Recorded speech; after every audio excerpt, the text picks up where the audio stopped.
Buenas tardes, profesor. Mi nombre es Jesús Martínez Hernández. El objetivo del video es realizar una síntesis de los conocimientos adquiridos en la unidad 3. Conceptos importantes sobre el neoliberalismo, la globalización y la política de Estado en ciencia y tecnología. Neoliberalismo. El neoliberalismo en México emerge como una respuesta a la profunda crisis económica que invadió el país, evidenciando el quiebre del modelo de desarrollo estabilizador no compartido. Este modelo, considerado una deformación del estado de bienestar cardenista, ya no era viable debido a las nuevas condiciones socioeconómicas, como la existencia de una burguesía poderosa y organizada. Viraje neoliberal. El sexenio de Miguel de la Madrid de 1982 a 1988 marca el inicio de este gran viraje, y Carlos Salinas de Gortari de 1988 a 1994 lo lleva a sus últimas consecuencias. Se abandonan los principios populares de la Revolución Mexicana, priorizando la estabilidad económica a través de la comprensión salarial y despidos masivos, especialmente en la burocracia y empresas quebradas. Control individualizado. Se instauran mecanismos de control altamente individualizados en las esferas laboral y fiscal, como la miscelánea fiscal y la discusión de la Ley Federal del Trabajo, reflejando una lógica tecnocrática para regular la conducta ciudadana. Críticas al populismo. Se culpó al populismo por este desastre económico, aunque el texto sugiere que fue un populismo mal llevado y saboteado desde el poder. Globalización. La globalización se describe como una reordenación social, económica y política casi sísmica, que ha transformado vertiginosamente las reglas del juego en las relaciones internacionales. Se les considera un cambio civilizatorio por la amplitud y profundidad de sus transformaciones, conectándose intrínsecamente con la política y la economía. Proceso dinámico y antiguo. No es un fenómeno nuevo, sino un proceso dinámico de creciente libertad e integración mundial de mercados, trabajos, bienes, servicios, tecnología y capitales, que se ha desarrollado paulatinamente desde 1950.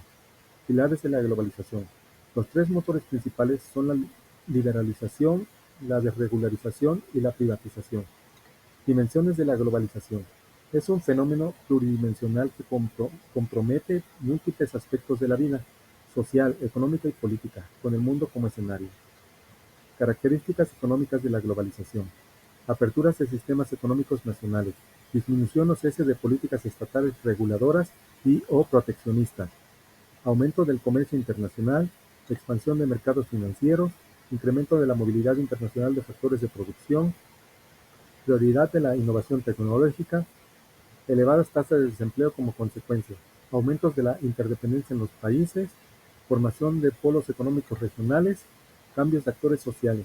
Se observa una compleja red de actores nacionales, transnacionales y subnacionales, lo que contrasta con el pasado donde predominaban actores nacionales, estados-nación, partidos políticos, sindicatos. Disminución de la autoridad estatal.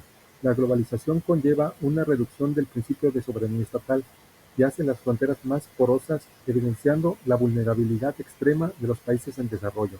Ejemplo, monitoreo por agencias internacionales por endeudamiento. Irreversibilidad con margen de elección.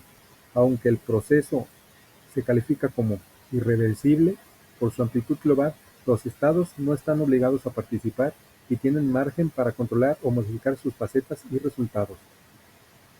Tratado de Libre Comercio de América del Norte.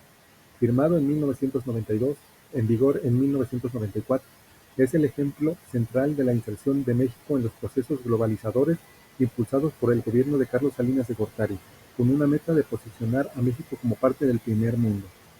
Definición del Tratado de Libre Comercio. Un contrato vinculante entre países para eliminar obstáculos al intercambio comercial, consolidar el acceso a bienes y servicios y favorecer la captación de inversiones privadas, incluyendo aspectos económicos, institucionales, de propiedad intelectual, laborales y medioambientales. Objetivos del Tratado de Libre Comercio. Impulsar el crecimiento económico y comercio dinámico. Estimular la inversión, crear alianzas productivas, proteger el medio ambiente y ofrecer mayor oportunidades de trabajo en Norteamérica. Características del Tratado de Libre Comercio. Espacio preferencial y cerrado, con reducciones arancelarias y supresión de restricciones cuantitativas, beneficiando a empresas estadounidenses con alta interdependencia regional. Fuertes asimetrías entre las economías de los países miembros, financieras, comerciales, productivas y salariales. Eliminación de barreras gradual de aranceles y barreras no arancelarias, con protección para productos sensibles, maíz, frijol en México, jugo de naranja, azúcar en Estados Unidos. Regulación de flujos de inversión y servicios.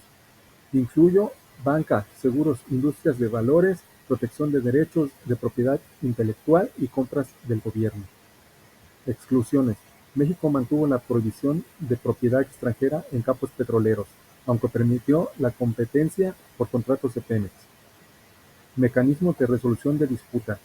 Estableció procedimientos para controversias y acciones de salvaguardia.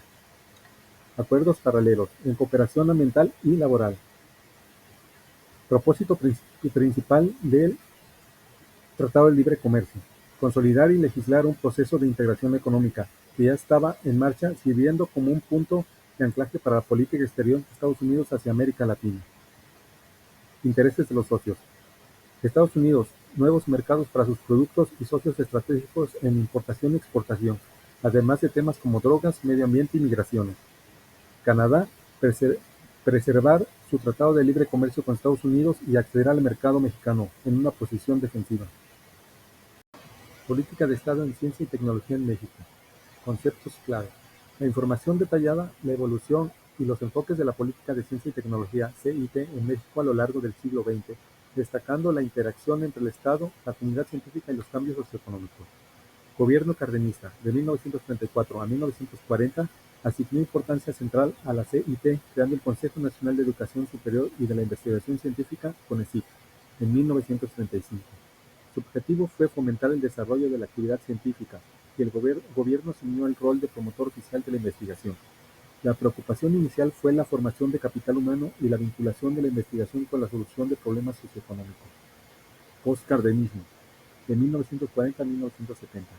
El CONECYT desaparece y le suceden la Comisión Impulsora y Coordinadora de la Investigación Científica, CICIG, 1942 a 1950, y el Instituto Nacional de Investigación Científica, NIC, de 1950 a 1969. Estos organismos son los antecesores del CONACYT. La CICIG se orientó en problemas de ingeniería, minería, petróleo, industria química, ganadería, salud, buscando conocer los recursos minerales y realizar estudios biotécnicos, aunque con el objetivo de vincular con el desarrollo industrial. Sus logros fueron limitados en esa dirección. Se buscaba fomentar la investigación para el bienestar del pueblo y la formación de investigadores. El INIC, desde los años 60, enfatizó el intercambio y cooperación internacional, así como la promoción y difusión de la ciencia. Incorporó a representantes de la industria y el gobierno para establecer vínculos entre investigación y aplicación. Desarrollo tecnológico propio. En este periodo surgió la preocupación por desarrollar una tecnología propia, basada en adaptaciones para disminuir importaciones. Prevaleció una actitud tecnoeconomicista, viendo la CIT como medio para acelerar el desarrollo socioeconómico. La creación del CONACYT. Creación del CONACYT, 1970. Con su fundación se acentúa la participación de los científicos en la toma de decisiones relacionadas con la política del CIT. Se integraron funcionarios y asesores con experiencia en investigación científica para formular una política científica nacional. Fuga interna de cerebros. El CONACYT absorbió personal recién egresado de posgrados, lo que representó una fuga interna de cerebros en un país con infraestructura científica incipiente, ya que la inversión en su formación no se retribuía en investigación directa. Escepticismo y posición liberal. A medida que avanzan las gestiones del CONACYT, creció el escepticismo de los científicos, llevando una posición liberal hacia la ciencia. Abogaban por mayor financiamiento sin inversión estatal en la determinación del objetivo y temáticas. Política para las ciencias contra política de la ciencia. Esta distinción es clave. Los científicos propugnaban por una política para la ciencia, apoyo sin inversión en la dirección, en lugar de una política de la ciencia donde el Estado define los objetivos de investigación en función de prioridades nacionales. Esto refleja el poder de la comunidad científica para transformar su prestigio académico en autoridad política y representación. La política de ciencia y tecnología en México ha sido un campo dinámico, marcado por la búsqueda de autonomía científica, la adaptación a los modelos económicos dominales, especialmente el neoliberalismo y la globalización, y la creciente influencia de diversos actores, Estado, comunidad científica, sector privado y legislativo, en la definición de sus prioridades y orientaciones. ¿Cómo estos conocimientos han cambiado o influido en mi perspectiva? Estos conocimientos sobre el neoliberalismo, la globalización y la política de Estado en ciencia y tecnología en México han influido en mi perspectiva de varias maneras importantes. Anteriormente mi comprensión de estos conceptos era más general. Ahora tengo una visión más clara de cómo el neoliberalismo no es solo una teoría económica abstracta, sino un conjunto de políticas concretas que llevaron a transformaciones profundas en México, como la privatización de empresas y la apertura comercial. La globalización dejó de ser un fenómeno difuso para relevarse como un proceso dinámico con motores claros: liberalización, desregularización y privatización, y consecuencias tangibles como la crisis del sector agrícola y la modificación del rol del Estado. La información me ha permitido apreciar la evolución del papel del Estado mexicano, desde un modelo de desarrollo estabilizador con un fuerte carácter promotor, incluso en ciencia y tecnología durante el cardenismo, hasta convertirse en un Estado de fomento, bajo el neoliberalismo. Es evidente cómo la disminución de la intervención estatal en ciertos sectores, si bien buscaba eficiencia y competitividad, también trajo consigo asimetrías y desafíos sociales. Esto subraya la complejidad de las decisiones políticas y sus implicaciones a largo plazo. Ahora entiendo que la formulación de políticas, incluyendo la ciencia y tecnología, no es un proceso lineal ni exclusivo del gobierno. La influencia de la burocracia tecnócrata, la comunidad científica con sus propios intereses y visiones, como la política para la ciencia contra la política de la ciencia, el sector privado, más recientemente el Congreso, demuestra una compleja red de actores y lucha de poder para la definición de las prioridades nacionales. Esto me da una perspectiva más matizada sobre cómo se toman decisiones y quiénes influyen en ellas. Los detalles sobre el impacto del Tratado de Libre Comercio en el campo mexicano, la crisis financiera y la fragmentación socioeconómica del país, sectores postmodernos frente a un premodernos, ilustran vívidamente las consecuencias desiguales de estos modelos.